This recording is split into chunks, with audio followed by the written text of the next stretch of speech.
Hello, friends. Welcome back to the part two of our session that we were discussing.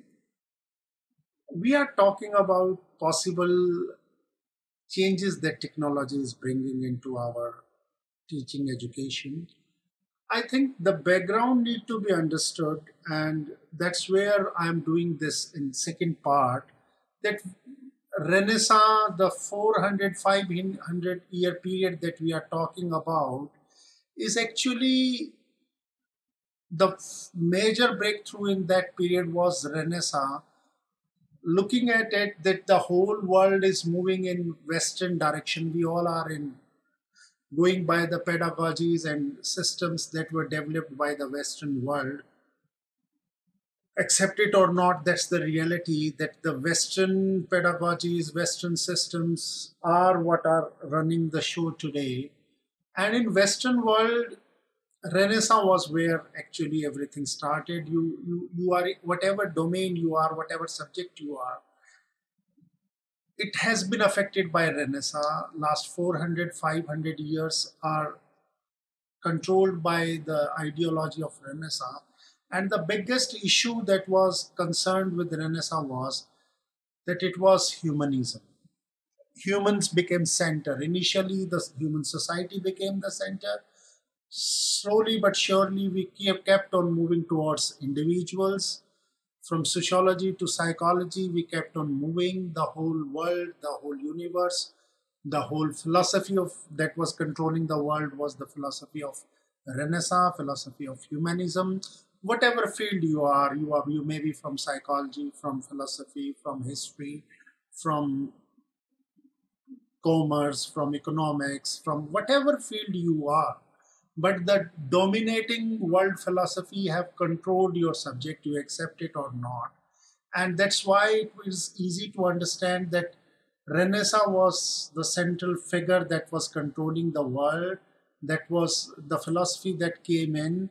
That was what we needed to understand.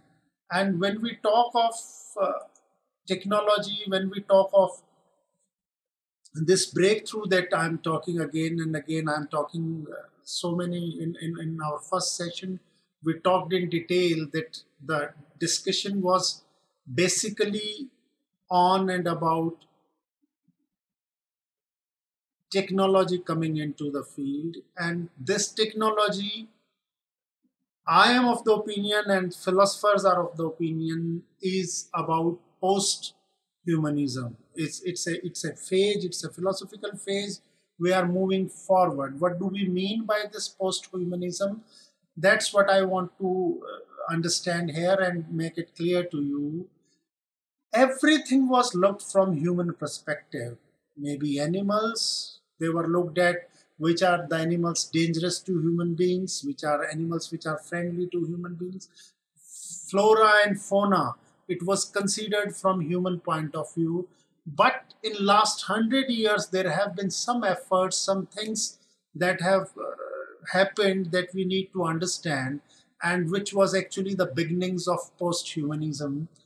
And you will agree to me that when we came to modernism, up to modernism, up to the point of, say, beginning of 20th century, the world was still a different place. But when modernism came, individuality came into being, anxieties came into being, progress became materialistic progress, economics, commerce, everything became centered initially to the nations and then to the individuals.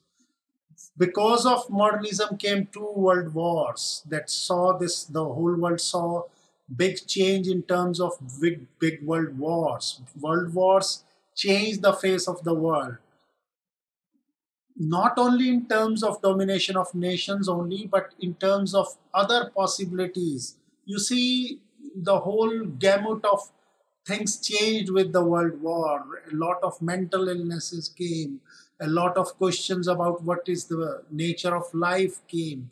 So modernism, as we know in literature and in philosophical age, was the time, for the first time, where machine became important. You see, the development of the world from the development of armory is an important thing. When Air Force came, the world wars became more deadly, and then came the nuclear bomb. You all know that. I'm not discussing that. I'm just trying to establish the philosophical age for the benefit of others, so that we may come on the page of humanism and how post-humanism came. From modernism came postmodernism, and in the meantime, perhaps the most important feature of postmodernism is return of the margin.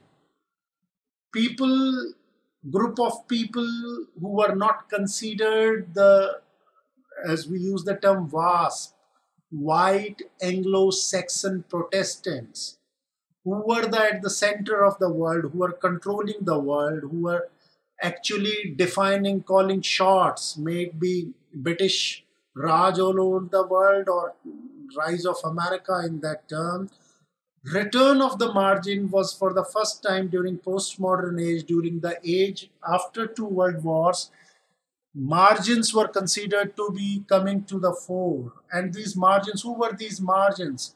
If you look at to the today's generation, the war of feminism or the fighting for the rights of women might appear to be going on forever. But if you look back till 1909, there was no voting right for women, even in the most developed Western world, even in America, Britain, France, Germany, you whatever way you look at it.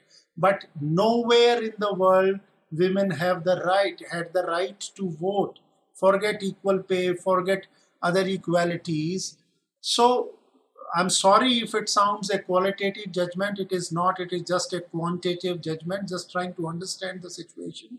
So return of the margin, when we say the white Anglo-Saxon male, patriarchy, males, white males, even among them Protestants, Anglo-Saxons, they were the one controlling it, and sooner and surer other people started asking for their space, and they were asking for the space. I think I need to understand, talk about this more. Anthropomorphocentric world.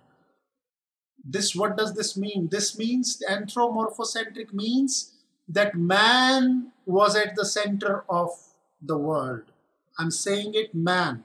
And when I say man, it is not, it is something again, the word, the binary of man, woman. So man was at the center of the world. Anthropomorphic means the word describes the world. And word is created by human beings, males. So the world was, the Renaissance world was an anthropomorphocentric world. It was a world where males were dominating. It was the world where humans were at the center of it, and that too males. So first among the humans, there were margins who started coming up. Feminism came.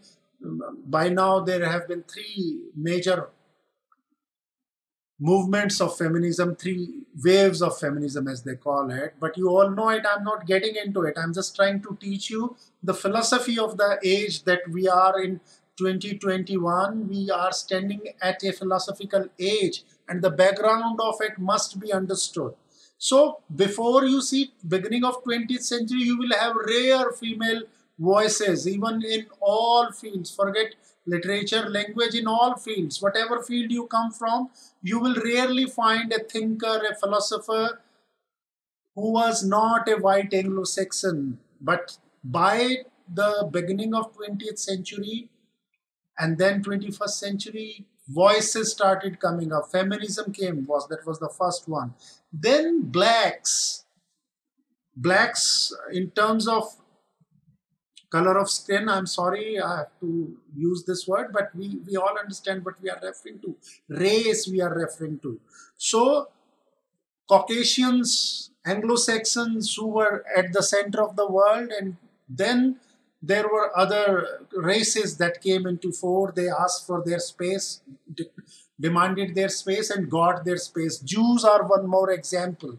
So when you look at the world from after Second World War, there were voices from the margin who were coming to the center. That was among the human world. And once even see queer voices like transgenders, From male came the space was taken by some space was demanded by females, and from females there was space for people who are neither male nor female. That was only in last 30-40 years you have seen transgenders demanding their space, asking for their space, and we are giving them space.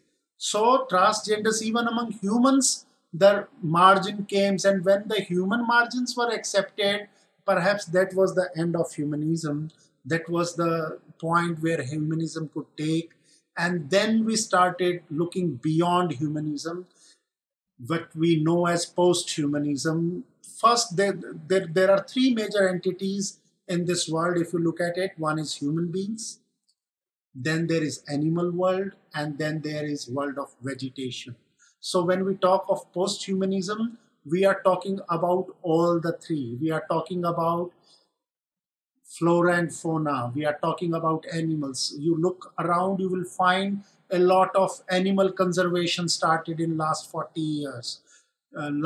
Talking about giving space. Now, only yesterday I was reading that in one of the highways that is being developed by Government of India, Delhi Mumbai expressway, green expressway, there are places where it is passing through some animal conservatory, and efforts have been made to create space where animals can move on both sides of national highway without any problem. They have created spaces, they have created some cave like spaces where they can cross the highway without touching it, without coming in contact with the vehicular traffic passing through it.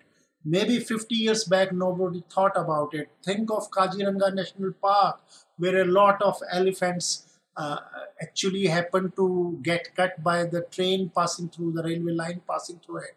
But now there are efforts that something should be done. This awareness, this is a proof that humanism is moving into post-human, where the world is no more an anthropomorphocentric world, where the world is no more a world where humans not only dominate or usurp the whole of space, but there is space for others as well. Animal world was the first one. You must have heard a lot of discussion going about stray dogs, about cats, about animals who stray into human habitation.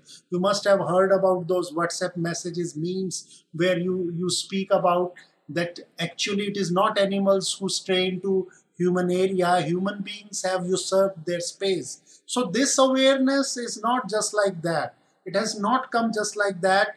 This is a philosophical stage of post-humanism where we have come to agree that this world belongs to animals world, perhaps equal to what it belongs to human kingdom, animal kingdom, and then is the ecology, then is the vegetation that we are thinking about, water conservation. We are talking about depletion of water. We are talking about depletion of course, it initially begins as for the saving of humanity itself. Because when we talk of ozone layer, when we talk of ecology, we first talk about that if this depletes, human beings will be in trouble. Of course, the thinking initially comes from there. There is no denying the fact. I'm not saying that it is coming for the sake of them, but even for the sake of their sake, we perhaps generally did not give them that much importance that we have started giving them. And now we are at the beginning of the stage, what we call, or what I am calling, or what philosophers are calling as post-human stage. So I hope all of you understand what I'm talking about. This slide talked about the last 100 years, how philosophically the last 100 years have moved, how from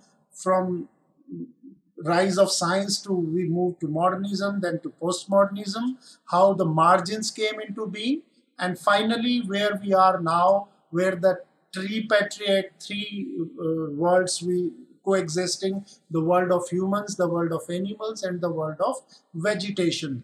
That's what I wanted to bring you to this. But it's easier said than done. What happens when the philosophical world changes from humanism to post-humanities or post-humanism, or I think it should not be post-humanities but post-humanism. But in terms of pedagogy, in terms of education, it is called post-humanities. And post-humanities actually is digital humanities. I'll come back to it. I'll talk more about it. So first and foremost thing it comes to is that it is no more an anthropomorphocentric world. It is no more a world where humans dominate. Now you can very easily understand that along with humans, animals, and vegetation, there is another world coming up, and that is the world of Alexas and Siris. All of you are aware of Alexa and Siris, I assume that, and even if you are not, just write down this in Google and you would understand. Alexa is a voice, is a humanoid, is a kind of human voice that controls your Google tools. Similarly, Siri comes from another house of tools. So think of it that we treat them as humans. See, have you heard somebody talking to Alexa and Siri? Alexa, drive this. Alexa, run this. Siri, please play the music. So we are treating them equal. And there is now a new world being created, that is a world of bots, robots, and algorithms. You see, you must have seen if you use Putun or other tools, you must have seen a figure coming on the screen as if the figure is the teacher who is doing the whole thing. We are now at a stage where we have come to accept that this world will be, along with humans, we are going to have androids, humanoids, bots, robots, and the algorithms that are running it. So we now come to from three. Initially, there were three people, three entities in the humanistic world. Towards the end of it, humans, animals, and vegetation. Now even in the human world, in the first part of it, in the human, there are humanoids, there are bots, robots. Accept it or not, for initial readers, for initial thinkers, it becomes slightly tough to accept that how can they be equal to humans. But they are doing all the things that human beings are doing. You must have seen algorithm programs which are choosing a stock that is going to rise today, and more often than not they are right. Their prediction of stock market is right. Similarly, weather boats have created which predict how the weather is going to be at New Delhi today, and the boat is more or less algorithm is right. So they are practically doing all the works that human beings used to do. Even if you are from the world of literature, you must have heard that already there is a AI, artificial intelligence created novel has been created. No human being has written it. A machine has written it. Similarly, machines are creating poems. Similarly, machines are creating analysis of literature. So all the works that human beings thought that they were capable of, animals and the vegetation was not capable of, or what humans thought that they are superior at, humans have now created humanoids, androids, robots, bots that can do it. And accept it or not, they are now entity of this world. This world belongs to them as well. You better it is that you agree to it. Even if you do not agree to it, it doesn't make a big difference, because they are controlling this world in a way. And the world day is not far where they would perhaps outnumber the human beings. I'm sorry, it might sound like that I'm proposing this, but I'm not proposing it. I'm not the one who would like it to happen, but let us understand this is happening. Now, how is it going to affect the world of pedagogy, the world of education, the world where you and I are existing today? First major thing that's going to change is that all education is going to become interdisciplinary and multidisciplinary. The first thing that you should understand is a lot of discussion goes on and a lot of people get stuck up at this idea that how national education policy proposes that a student at 6th class should read coding, should start coding. Lot of parents ask this question, lot of educationists start discussing this question, but perhaps they are missing one point. Perhaps if this is your question, you are missing one major point, and that major point is as simple as this.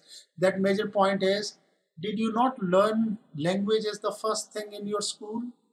Remember what your ma, papa, initially your parents started teaching you was language. And even if you became a mathematician, even if you become a man of chemistry, even if you become something else when I say, means you might have become a scientist, you might have become a man of physics, you might become a man of commerce, you might become a man of music. But in terms of teaching, learning, you need language. For example, I am communicating through you. Of course, I am communicating through educational technology, ICT tool, but I am talking, I'm speaking, I'm talking in a language. So there are two things that we are able to communicate this session. One is my language. Second is this whole gamut of technology, this OBS that on which I am recording this online program that you are attending, the computer set, YouTube, whatever you are using. So these are two sets of communication that we are using. One is language, another is the digital ecology. To put it in one word, I'm calling it digital ecology. So everything will have now two things at least: language and digital ecology. Language, you may not be very good in language, but if you know digital ecology, you can use Google Translate, you can use 100 things. You write down the text, the machine will create a voice for it. You all know Audible's available. So everything is going to now become interdisciplinary and multidisciplinary, because now along with language, you need to have digital ecology. Even if you are teaching commerce, you are teaching economics, you are teaching language, you are teaching literature, you are teaching music, you are teaching social sciences, humanities, whatever you are teaching, it is becoming interdisciplinary, it is becoming multidisciplinary. That is one thing. Second thing is that the compartmentalization of subjects that we have done is now going to break down. We have compartmentalized, this is physics, this is chemistry, this is mathematics. But then we moved on doing specializations. Within physics, we created nuclear physics, material. Out of chemistry, we created inorganic, organic, physical. But now we are at a stage where even specializations have dwindled. Compartmentalization of all the subjects is going down. We are breaking the barriers. Those barriers were actually Eurocentric. You see, becoming of European Union was the proof that the nation theory got broken. That, you see, the first person to use the word nation in English is Saint John, Joan of Arc, who says in, if I'm not wrong, if you allow me this freedom, around the year 1425 in France, court of France, she was the first one to use the word nation, and she said, France for the French and English for the England. England for the English. That was where nation started. And then came a stage where people created a European Union. So nation came to break down. And the Indian system of nation, where people say 565 riyasats existed, that was the system of nation where people had individual identity as well as had collective identity. So that is going to happen with your subjects as well. Nothing will remain as contacted as this is economics, you cannot go beyond it.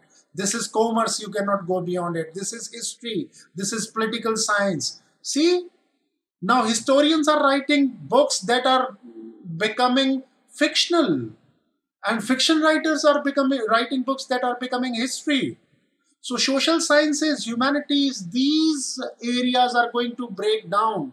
I might sound rebellious to some of you, because you think that, oh my God, now I have become an assistant professor in commerce and now sir is saying that it's going to break down. Accept it or not, all of you are young people. You are in your, I am assuming that you are in your 30s, 20s and 30s, maximum 40s. you have another 20 years of service left, and you will see that domains are going to break down, because post-human nature of human civilization is of that matter. And the biggest example is somebody called Stephen Greenblatt gave a concept of cultural materialism, where he says that all cultural artifacts are evidences of other things as well. For example, when Shakespeare in 1504 writes Macbeth, it has some meaning in the history, because if you are a student of history, I'm sorry, in 1604, England was passing through a bad phase. Queen Elizabeth was ill. She was on her deathbed, and the whole of England was worried about the fact that she does not have a legal heir, she does not have a child, she is not married, she does not have anybody in her first blood relation. So who will become king of England? That was, the whole nation was worried in it. So somebody who writes a play in 1604, that gets reflected. So you can understand what was England going through in 1604 through a play by Shakespeare. And the play can be read as history. So history, reading literature as history, history as literature, and concept of cultural materialism, this is just a apparent superficial explanation of it. It goes much beyond, much deeper. So society can be understood by one thing from another. For example, commerce people can understand that how Venice was the center of the world. Through Merchant of Venice, they can find out the kind of relationship that existed between different commercial people. So one subject, one domain is going to help another domain. That is going to happen. It has already started happening. Cultural materialism is around 30, 40 years back only. Now we are going to have it more, all the more. And what does it mean? What does cultural materialism or things related to it, how two domains mean? Ultimately, we come to realize that this is one world. We are dependent on the world of animals. Animals are and flora and fauna. Flora and fauna is through pollution and other things. We are affecting them. We are affecting the animal world. All the three entities, and now the fourth one, androids, humanoids, they are, everything is connected. So the life philosophy makes it very clear to all of us that you cannot take a piece away, everything is connected. Life is central. The whole world is a world of networks. One network is related to another network, and the network of human beings is connected. See, everything has become a network, internet. And then there are internets, and God knows the metrics of the world, where it is going to stop, I do not know. Every domain is a network, every field of study is a network. Everything that you study in one subject would somehow connect you to another subject, another domain. Education is now moving bigger, in a bigger role, in a role where we would be believing, accepting that reading one subject is not sufficient. That's why you see open electives are coming in. That's why learning objectives have that you have open skills, life skills, subject, generic subjects, and the optional subjects, because we now have to come to believe and understand that education cannot run on one domain. You cannot believe in specialization and super specialization. Rather, we are now converting back to something where we think that this world is one. Every domain is a network. Everything is interconnected.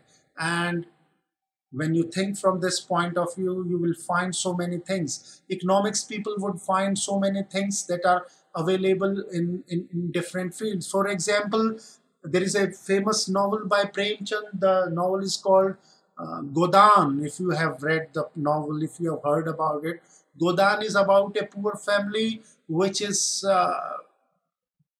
trying to give, offer a cow to the Purohit at the end of it. They are poor people.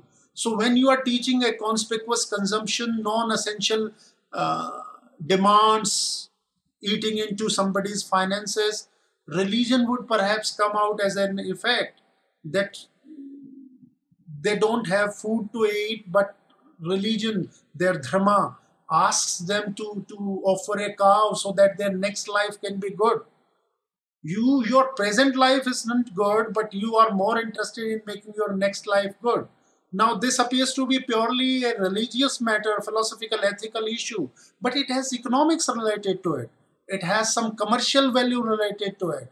So every domain, every subject is going to be related. You have to, if you want to marvel into the present contemporary pedagogy and research and educational world, you cannot stick to one world. You have to move forward. You have to realize this, that everything is interconnected. So you come to realize that whatever subject you are studying, it is related to it. I have already talked about most of it, but the effects are going to say that specialization will dwindle. Generic differences will go. You cannot say that this is not my subject. You cannot say that, okay, go to economics person, go to commerce person, go to languages person, go to linguist, go to literary, go to social sciences, go to psychology, go to sociology. No. Accept it or not, whatever subject, whatever domain you are reading, it is going to affect whatever it is going to affect. For example, even if you are a student of music, you cannot say that I do not know what is an MP3. I do not know what file format I was make. I do not know what should I make a WMV file or I should make an MP3 file. You cannot say that because that's finally going to matter.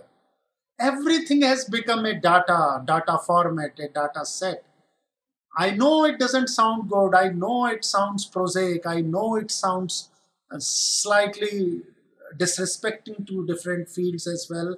But I am not the one who is doing it. I'm just trying to understand it for you and for me. And the better it is that you understand it as early as possible. And towards the coming to the third stage, I will be talking about how post-humanities and digital ecology is going to change, and I'll talk more about it. This is one author that I'll be talking in detail in the next session, that how a writer like Amitav Ghosh has created works from non-human players, and how one document called MS6, manuscript written by hand, MSH, is a manuscript written by hand, numbered 6 in American Library. What importance it has, I'll come back to it. If you are a student of literature, it will interest you all the more. But even if you are not, even if you are a student of sociology, anthropology, or social anthropology, or even economics, commerce, I'll come out with, from the works of Amitav Ghosh, I'll come out with examples which are seriously post-humanistic in nature. It has a digital interface and how the digital ecology is changing human life. And I'll talk about all these works that have come. The last three, one, The Great Derangement, The Gun Island, have come in last 3-4 years.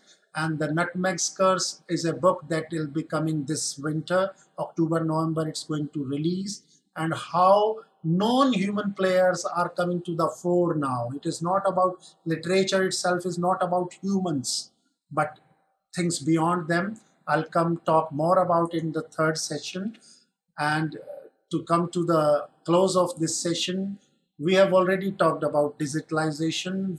We have talked about post-humanism, how the philosophical age is coming and changing, how robots and machines are changing. Now in my final session, third part that I'll be coming soon to, I'll be talking more in detail about what digital humanities means, how digital humanities is affecting all the subjects of humanities, how digital ecology is changing domains and subjects, and not only humanities, even social sciences, even commerce, management, STEM, what we call, everything is coming to some change because of digital ecology. And I'll try to pick some domains and some examples and case studies where we can understand that how my subject is going to change or is changing. I hope I'm meaningful and I'll try to bring in as many subjects as possible.